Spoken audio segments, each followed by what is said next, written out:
Colegas, nessa discussão toda que está havendo no país, referente à gestão das medidas que são tomadas pelos entes federados com relação à pandemia provocada pelo coronavírus, muito se tem falado sobre infrações que eventualmente a população pode cometer, desrespeitando as normas que são estabelecidas.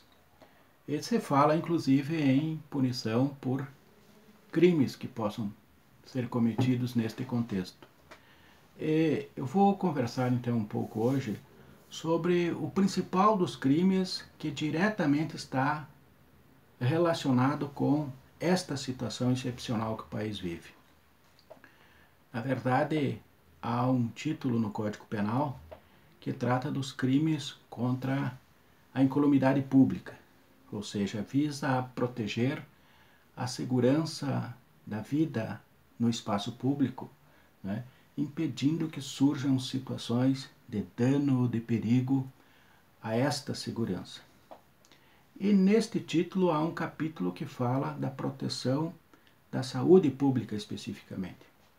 Quando alguém atenta contra a saúde de uma pessoa individualmente, está praticando um crime de lesão corporal. Agora, quando ele pratica uma conduta que põe em risco ou danifica conjuntamente a saúde de uma coletividade, de uma população, aí então transfere-se a situação para os crimes previstos neste capítulo, deste título de proteção da incolumidade pública. E é o artigo 268 que define o crime que mais está diretamente relacionado com aquilo que nós estamos discutindo. É a infração à medida sanitária preventiva. Infração de medida sanitária preventiva.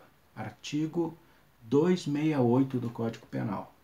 Assim definido: infringir determinação do poder público destinada a impedir introdução ou propagação de doença contagiosa.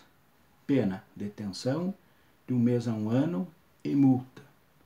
Parágrafo único. A pena é aumentada de 1/3 se o agente é funcionário da saúde ou exerce a profissão de médico, farmacêutico, dentista ou enfermeiro. Então observem, aqui é que se coloca, que se insere, que se enquadra, que se tipifica aquela conduta de desrespeitar determinações sanitárias do poder público.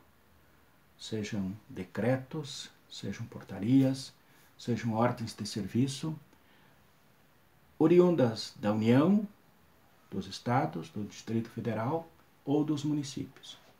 Então, na verdade, esse artigo 268, essa infração de medida sanitária preventiva, é um crime que a doutrina chama de norma penal em branco. Por que norma penal em branco? Porque a punição prevista, a definição da conduta criminosa, ela requer a existência de mais uma norma que complete o tipo descrito. Está dito assim: infringir determinação do poder público destinada a impedir a introdução ou propagação de doença contagiosa. Então, essa determinação do poder público é o complemento sempre necessário para que se consiga aplicar efetivamente a sanção prevista. A norma penal em branco precisa ser complementada de uma maneira objetiva e, quando do oferecimento da denúncia, o Ministério Público, já que é um crime de ação penal pública incondicionada, o Ministério Público precisa se referir exatamente a que texto de determinação do poder público se refere. Ele precisa juntar, ele precisa explicar que houve uma violação a tal decreto, a tal artigo de tal decreto, a tal dispositivo de uma portaria, a tal dispositivo de uma ordem de serviço, caso eventualmente a afronta seja a uma disposição dessa natureza. Portanto, é perfeitamente possível que aquelas pessoas que deixam de descumprir, por exemplo, um decreto municipal, infringam o que está aqui disposto no artigo 268, cometam esse delito que está aqui previsto. Isso permite que haja a punição, permite que haja a detenção, então a prisão em flagrante, não chega a ser a prisão em flagrante, mas a detenção em flagrante, porque não é possível, pela pena prevista, que a pessoa fique presa pelo cometimento de apenas uma conduta de desrespeito a este artigo 268. A pena prevista, a detenção de 1 mês a 1 ano, remete à competência do Juizado Especial Criminal.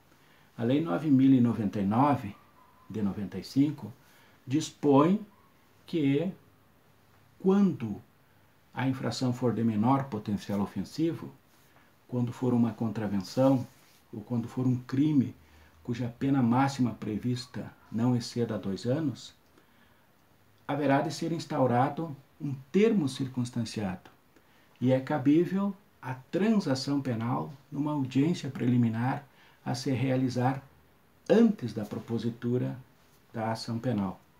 A audiência que é prevista no artigo 76 desta disposição da Lei 9.099 e a transação penal prevista aí neste dispositivo.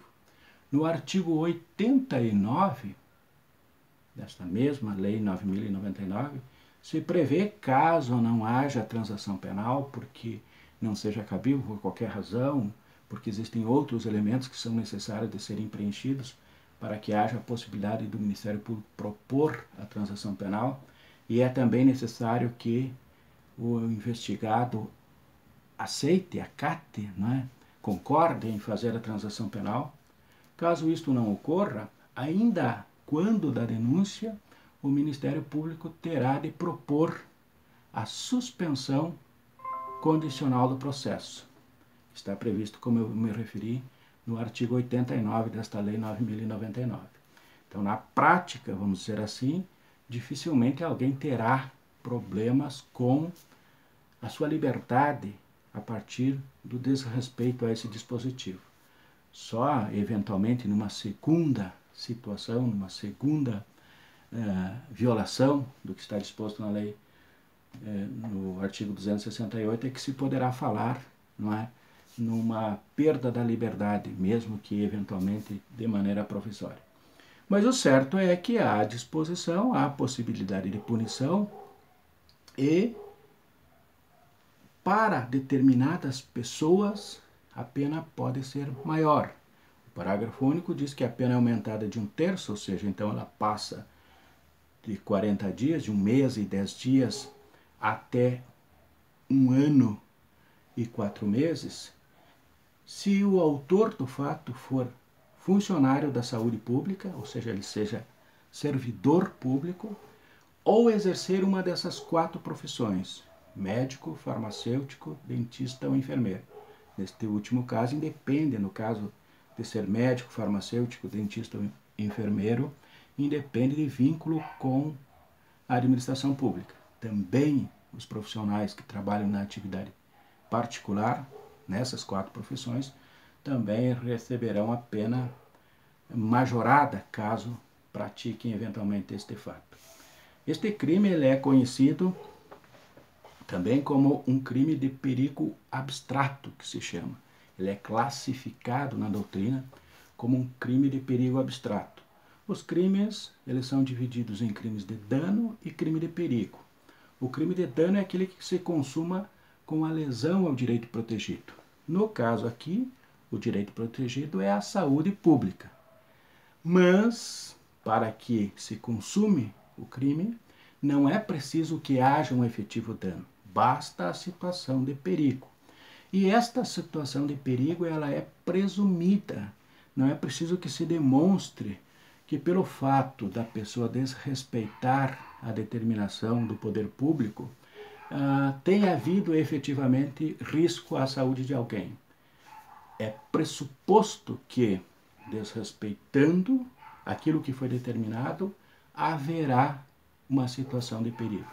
Por isso se classifica, então, como crime de perigo abstrato. Os crimes de perigo, eles podem ser de perigo concreto e de perigo abstrato. Perigo concreto quando não há lesão, mas ele se consuma tão somente quando eu demonstro, quando eu comprovo que aquela conduta, que embora não tenha danificado o direito protegido, expôs concretamente a perigo o direito de alguém, o direito que pode ser identificado como o direito de uma pessoa ou da coletividade. Não é o caso deste. Neste caso, basta desrespeitar. É um crime, portanto, que não necessita de dano para a sua consumação e sequer da existência de um perigo concreto.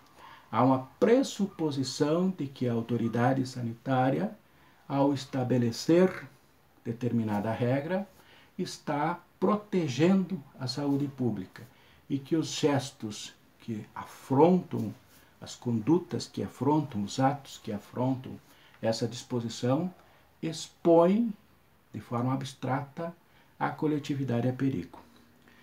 Percebam que qualquer pessoa pode cometer este crime. Qualquer pessoa, e não exige nenhuma condição especial. Aquela condição especial que nós nos referimos do parágrafo único é apenas para que o crime se torne mais grave e a pena seja majorada. Senão, qualquer pessoa pode cometer.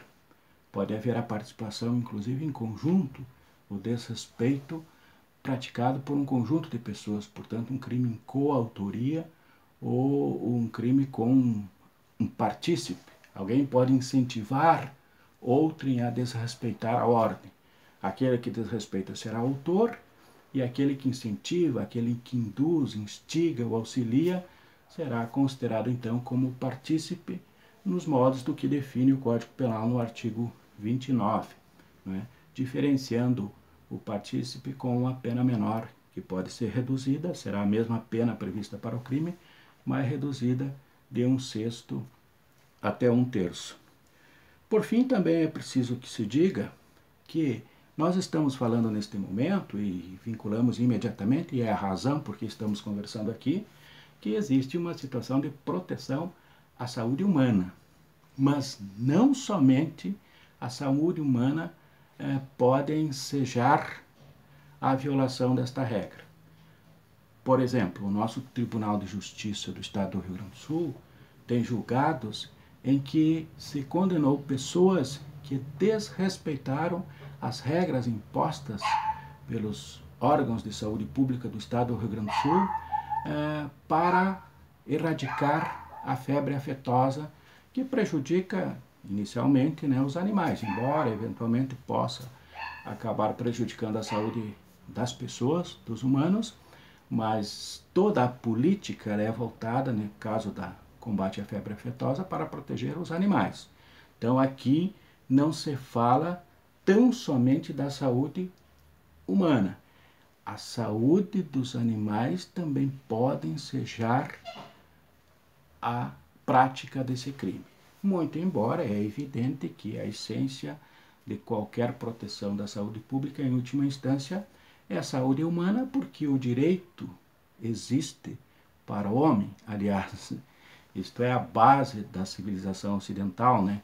Foi próprio Cristo que disse que a lei existe para o homem e não o homem para a lei. Por conseguinte, neste caso específico que estamos tratando agora, este crime, a infração de medida sanitária preventiva, é o que mais pode ocorrer nesse ambiente nervoso, tenso que estamos vivendo de combate ao novo coronavírus. Era isto que eu queria conversar com vocês.